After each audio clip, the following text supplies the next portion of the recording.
हैं आप सब लोग? जबरदस्त, यस झकास, यस मजा आ रहा है? चलो शुरुआत करते हैं। मेरा नाम अंजलि कोठ है, मुकेश जी की पहली डॉटर, सबसे बड़ी डॉटर।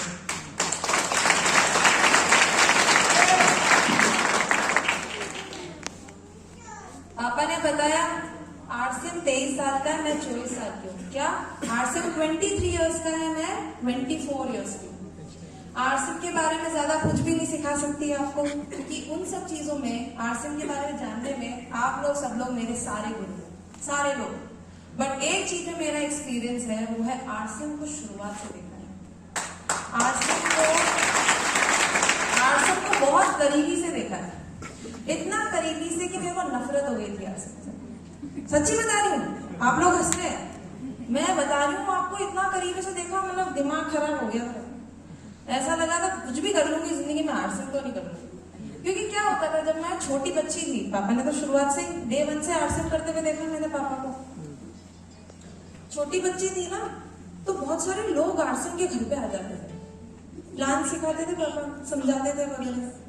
और है ना, दिन भर घर पे जय आरसीएम जय आरसीएम जय आरसीएम, दिमाग खराब होता था सच में, बहुत ज्यादा दिमाग खराब होता था। एक बार क्या हुआ था, ये 8:30 बजे की कोई मीटिंग थी पापा की, तो पापा की पूरी टीम पापा लेके जा रहे थे मीटिंग पे। 8:30 बजे की कॉल टाइम थी, नहीं सुबह 8:30 बजे। कुछ लोग इतने जुनूनी थे, 5:30 बजे हमारे घर पे आ गए, इतने जुनूनी। छोटी सी बच्ची थी ना, मेरे को तो क्या ही माने, मेरे को तो मेरी पीस अच्छी लगती थी। एक बार क्या हुआ, मेरे मम्मी पापा ने मेरे को शिमला भेजा स्कूल ट्रिप पे। स्कूल ट्रिप के लिए मेरे मम्मी पापा ने 200-300 रुपए दिए मुझे उस समय, क्योंकि मैं छोटी सी बच्ची थी, ज्यादा पैसों की जरूरत नहीं दिए। पापा मम्मी ने मेरे को पैसे, हम लोग शिमला गए। वहां पे मेरे को मेरी टीचर ने बोला कि जो तुम्हारे पैसे दिए ना मम्मी पापा ने, इससे तुम तुम्हारे घर वालों के लिए कुछ लेके आ जाओ, मम्मी पापा के लिए कुछ लेके आ जाओ। आप लोग भी करते हैं ऐसा कहीं? अगर मैं आपको अभी राजस्थान या फिर जम्मू कश्मीर घूमने भेज दूं, तो आप लोग जैक लेके आएंगे ना, सब अपने मिलने वालों के लिए गिफ्ट लेके आते हैं। मैं अपनी मम्मी के लिए शॉल लेके आई थी, और मेरे पापा के लिए पेन लेके आई थी। बहुत एक्साइटमेंट में आके जब मैं भीलवाड़ा आई, मैंने मेरे पापा को वो पेन दिया, और मेरे पापा ने, अरे यार चालू कर दिया। स्टोरी तो खत्म नहीं की, बस पेन लेके आई उसके लिए। इस पे तो ताली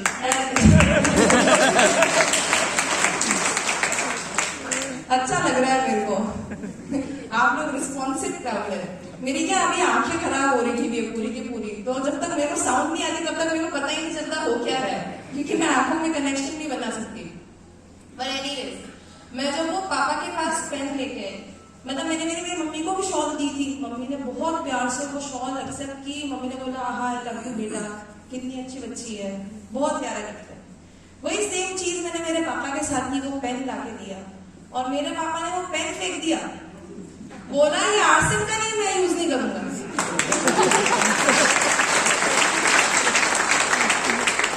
आप लोगों को बहुत अच्छा लग रहा है, पर आप ये भूल रहे हैं मैं छोटी बच्ची थी।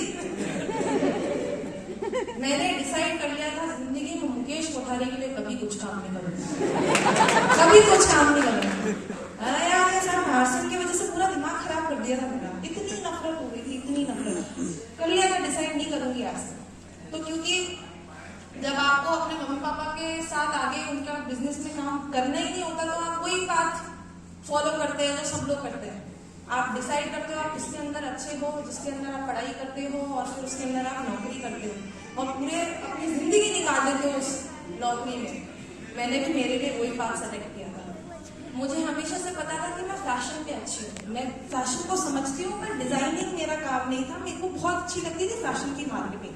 छोटा सा स्टैटिस्टिक्स बताती हूँ, फैशन डिजाइन फैशन इंडस्ट्री का सिर्फ 20% है, बाकी का जो 80% है ना, वो सिर्फ मार्केटिंग है। और मुझे हमेशा से लगता था यार ये फैशन मार्केटिंग बहुत इंटरेस्टिंग चीज है, मैं आगे करियर इसी में ही बनाऊंगी। तो मैंने SD school of design, Parsons school of design से मेरी ग्रेजुएशन कंप्लीट की। Parsons school of design world का नंबर 1 डिजाइन कॉलेज है, अगर आप लोग सर्च करेंगे, न्यूयॉर्क बेस्ड है। आप लोग अगर उसके बारे में सर्च करेंगे तो आपको पता चलेगा कि बहुत बड़ा कॉलेज है। मैंने अपनी वहां से डिग्री ली। डिग्री लेने के बाद मैं जब नौकरियां सर्च कर रही थी, जॉब सर्च कर रही थी, तो मेरे पास बहुत सारे ऑप्शन थे, जिनमें से एक ऑप्शन था मेरे पास पब्लिक रिलेशंस का, PR का, और वो कंपनी का नाम था रेनड्रॉप मीडिया। अब रेनड्रॉप मीडिया काम करती थी फिल्म्स और सेलिब्रिटीज के साथ। किसके साथ? फिल्म्स और सेलिब्रिटी के साथ। और वो देख के मुझे ऐसा लगा, वाह क्या बिजनेस है, आगे काम करूंगी, अगर आगे बढ़ना है मेरे को लाइफ में तो इसी चीज में आगे बढ़ूंगी, क्योंकि किसको अच्छा नहीं लगता सेलिब्रिटी के साथ बैठ के बात करना। तो मेरे फोन में अगर आपको फोन खोल के बताऊं, मेरा हर वो सेलिब्रिटी के नंबर मिलेंगे जिनको आप चाहते हैं। हर सेलिब्रिटी के साथ काम किया मैंने। और वो देख के मैं इतनी, वो ग्लिटर को जब मैंने देखा ना, बहुत देख के मेरे को बहुत अच्छा लगा कि वाह, किसकी ऐसी, मतलब बहुत कम लोग सिर्फ सोचते हैं इस लाइफ के लिए, और ये मैं इस चीज की मेरे पास नौकरी है। शुरुआत के 6 महीने मेरे को मेरी नौकरी में इतना मजा आया, ऐसा लगता था मेरे मम्मी पापा से तो मेरा छुटकारा चाहिए। अब मेरे मम्मी पापा मेरे को कुछ कह ही नहीं सकते, मैं खुद के पैसे कमा रही हूँ, बहुत मजे लिए। पर फिर क्या है, क्योंकि फिल्म इंडस्ट्री बहुत ज्यादा इनफॉर्मल सेक्टर है। इनफॉर्मल सेक्टर है तो आपके प्रमोशन भी बहुत जल्दी लगते हैं। मेरी जब ट्रेनिंग हो रही थी तब मेरी 1 लाख रुपीज सैलरी थी, और फिर मेरा और प्रमोशन लग गया तो मेरी सैलरी और ज्यादा बढ़ गई 6 महीने में। पर मैं एक चीज भूल गई थी, खुश होते होते तो मैंने वो सैलरी तो ले ली, पर मैं एक चीज भूल गई थी कि ये जो सैलरी मैं ले रही हूँ ना, इसके साथ काम भी बढ़ेगा। सब लोगों को पता है ना, अगर आपकी जैसे प्रमोशन होती है तो आपका काम, वर्कलोड बहुत ज्यादा बढ़ जाता है हर एक जॉब के बाद, सब जॉब्स की ये बात है। मेरा भी काम लोड, मेरा भी वर्कलोड बहुत ज्यादा बढ़ गया। To put it in perspective, अगर आपको मेरी सिर्फ टाइमिंग्स की बात बताऊं तो सबसे पहले तो सैटरडे संडे तो मेरा वर्किंग होता ही था, क्योंकि मीडिया का काम था, मीडिया हर समय ऑन रहती है। तो अगर सैटरडे संडे आप लोगों को तो छुट्टी मिल जाती नॉर्मल कॉर्पोरेट वर्ल्ड में, मेरे को तो वो भी नहीं मिलती थी। सेकेंड ऑफ ऑल, मेरी टाइमिंग्स, मैं घर से रोज सुबह 8 बजे निकलती थी और रात में आती थी 3 बजे। मैं अकेली लड़की बॉम्बे जैसे शहर में रहती थी अकेले, और अपना काम करती थी। किसको अच्छा लगेगा ऐसे काम करना? मैं काम सिर्फ काम करने के लिए कर रही थी, मैं खुद के लिए नहीं कर रही थी। मतलब जो पैशन, लगन जो होती है ना काम करने की, वो मेरे अंदर रही नहीं थी। मैं उस काम को प्यार करती थी पहले, उस काम से मुझे नफरत होने लगी, क्योंकि वर्कलोड इतना बढ़ गया है, इतना वर्कलोड बढ़ गया है। और क्या है ना, मैंने हमेशा से, शुरुआत से, जब भी मैंने मेरे पापा को काम करते हुए देखा ना, हमेशा लगन और पैशन के साथ काम करते हुए देखा।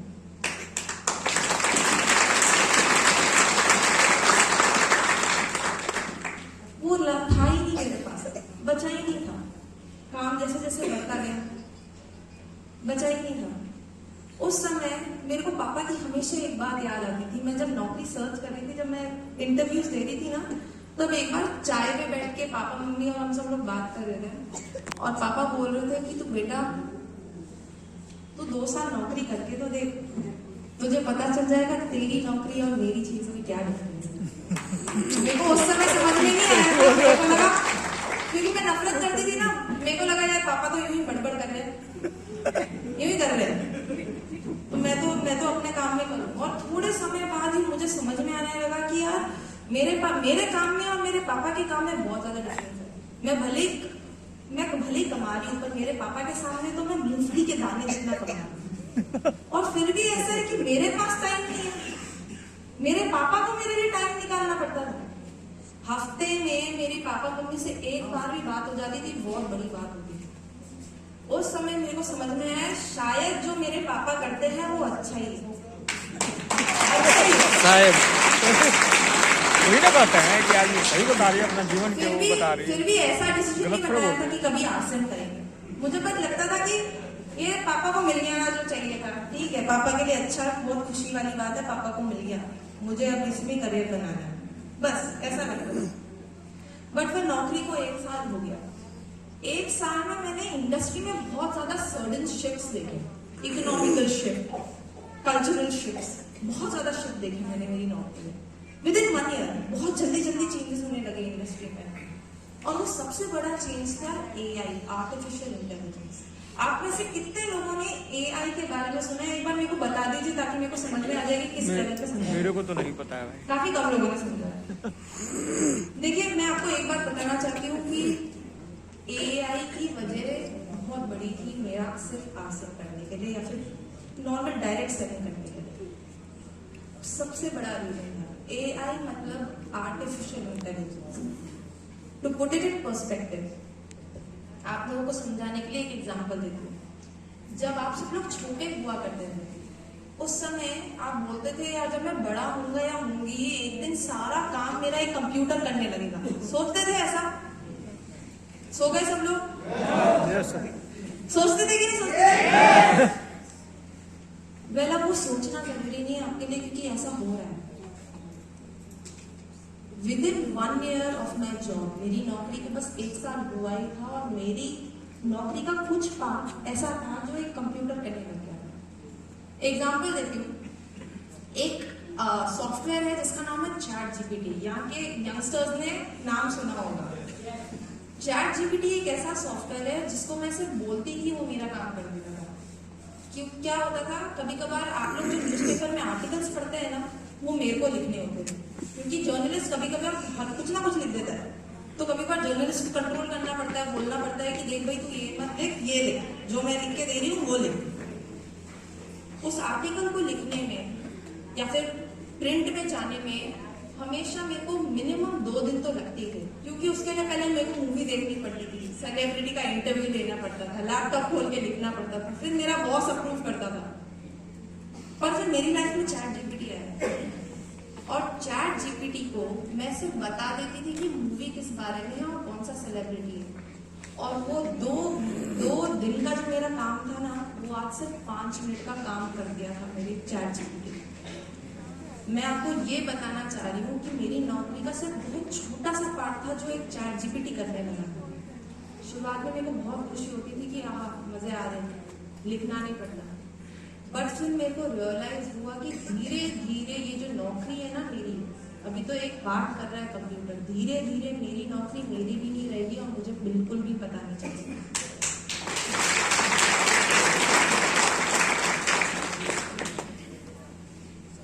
जब ये चीज मेरे को रियलाइज हुई ना, मैंने आपको बताया कि मेरे को पापा से कंपेयर करने की बहुत कोशिश पापा से अपनी चीजें बहुत ज्यादा कंपेयर करती थी। तब मैं रिसर्च कर रही थी डायरेक्ट सेलिंग के ऊपर और डायरेक्ट सेलिंग के ऊपर रिसर्च करते करते समझ में आया कैसे ह्यूमन इमोशंस, ह्यूमन कनेक्शंस का बिजनेस है। और उस दिन मेरे को समझ में आया कि भले कितनी भी एआई टेक्नोलॉजीज आ जाए इंडिया में, पूरे वर्ल्ड में, पर सिर्फ डायरेक्ट सेलिंग का ऐसा काम है जो कभी कोई कंप्यूटर आपके हाथ से ले ही नहीं।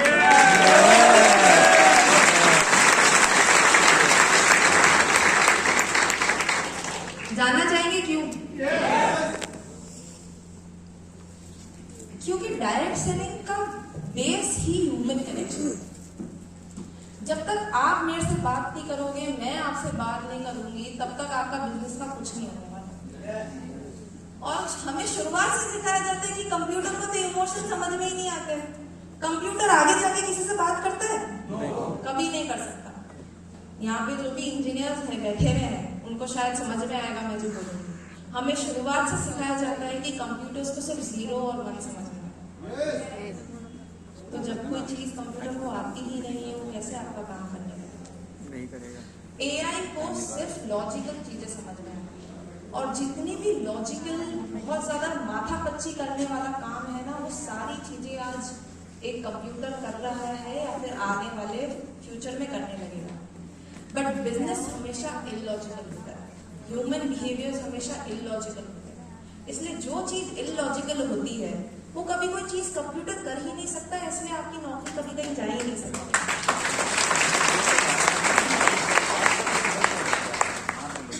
जब ये चीज मेरे को समझ में आई ना, तब मेरे को लगा आगे पीछे आरसी नहीं करना पड़ेगा, पर अभी नहीं करेंगे। ऐसा आगे पीछे कर लेंगे क्योंकि मेरे पास पर्पस नहीं था आरसी करने का।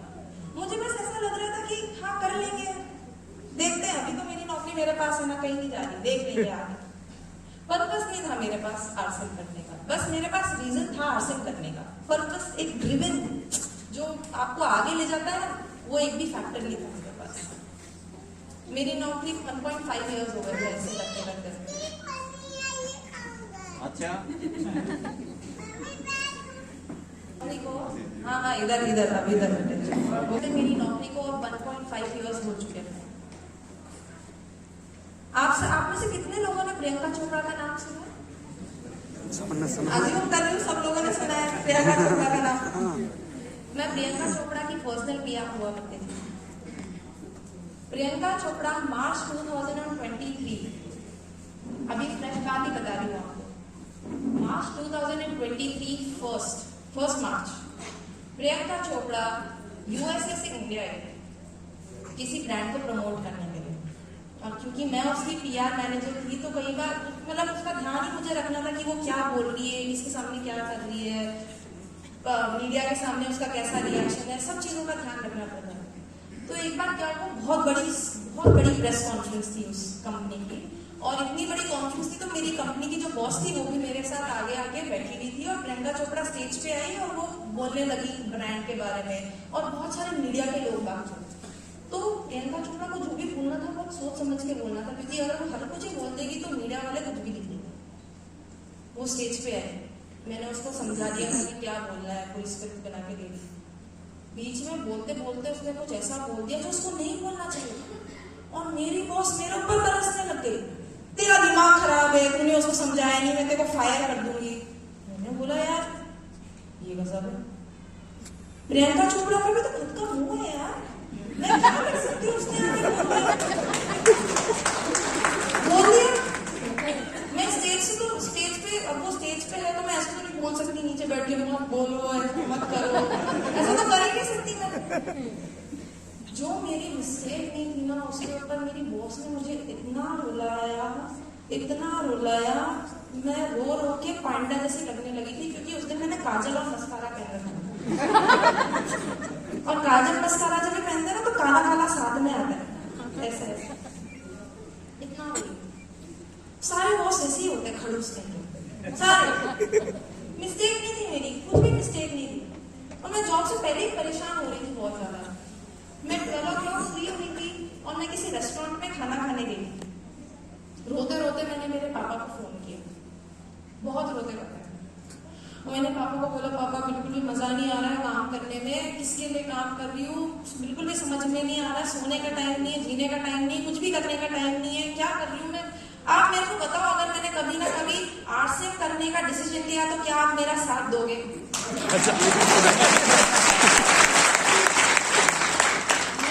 पापा ने बोला अभी के अभी नौकरी छोड़ दे और आरसीएम चालू कर दे। ऐसा मेरे जोश में आके बोल तो दिया। सुबह उठ के मुझे इतना रिग्रेट हुआ, मैंने लगा मेरी मत्थी मारी गई थी, मैंने पापा को बोल दिया आरसीएम करेंगे। क्यों बोला मैंने पापा को आरसीएम करूंगी? और पापा क्या सब लोगों को समझाते हैं स्टेज पे आके, फॉलो अप बहुत ज्यादा जरूरी है। नेक्स्ट दिन सुबह उनकी बच्ची से पापा फॉलो अप ले रहे हैं, सच्ची में। आपको लग रहा है पापा स्टेज पे आके बोलते हैं? नहीं, उनकी खुद की बच्ची के साथ फॉलो अप ले रहे थे। मैं काम की तरफ ऑफिस से जा रही थी सुबह उठ के, और बहुत रिग्रेट था मेरे मन में कि मैंने क्या इमोशन में आके पापा को हर कुछ ही बोल दिया, पापा सीरियस नहीं लेंगे। काम की तरफ जा रही थी तो पापा का फोन आया, पापा ने बोला देख भाई तूने रात में ऐसा ऐसा बोला था, ऐसा काम कर 17 मार्च को मेरी मीटिंग है नाला सुपारा में, तू भी आ जा। यहाँ पे भी बहुत सारे लोगों को जबरदस्ती लाया गया, मेरे को भी जबरदस्ती लाया गया। ये 17 साल बाद पापा की किसी मीटिंग में गई वाली थी मैं, इतनी नफरत थी। 17 साल बाद पापा की किसी मीटिंग में गई, और एंटर होते ही दिमाग खराब होना चालू हो गया, क्योंकि सब लोग वापस से चिल्लाए जा रहे जय आरसीएम जय आरसीएम जय आरसीएम। मेरा दिमाग खराब हो जा रहा है यार, क्या करूं मैं? जबरदस्त जगह में फंस गई मैं तो। लोग बाग आए जा रहे हैं, बात किए जा रहे हैं, एक से एक बढ़ के सब लोग आके बता रहे हैं आरसीएम क्यों करना चाहिए, और मैं वही कर रही थी जो आप लोग कर रहे थे, अभी भी कर रहे हो। एक कान से सुन के दूसरे कान से निकाल रहे, क्योंकि मुझे लग रहा है क्या करना है, अपने काम की चीज नहीं है। एक कान से सुन रही थी, दूसरे कान से निकाल रही थी। फिर एक लीडर है मिस सपना बाफना, जो बॉम्बे से काम करती है, उन्हें सपना पार्टनर आए और वो बताने लगे डायरेक्ट सेलिंग की हिस्ट्री के बारे में। और वो बोलने लगे कि डायरेक्ट सेलिंग की शुरुआत ही जब यूएस में हुई थी ना, तो एक लड़की से हुई थी। एक वुमन ने डायरेक्ट सेलिंग की शुरुआत की थी।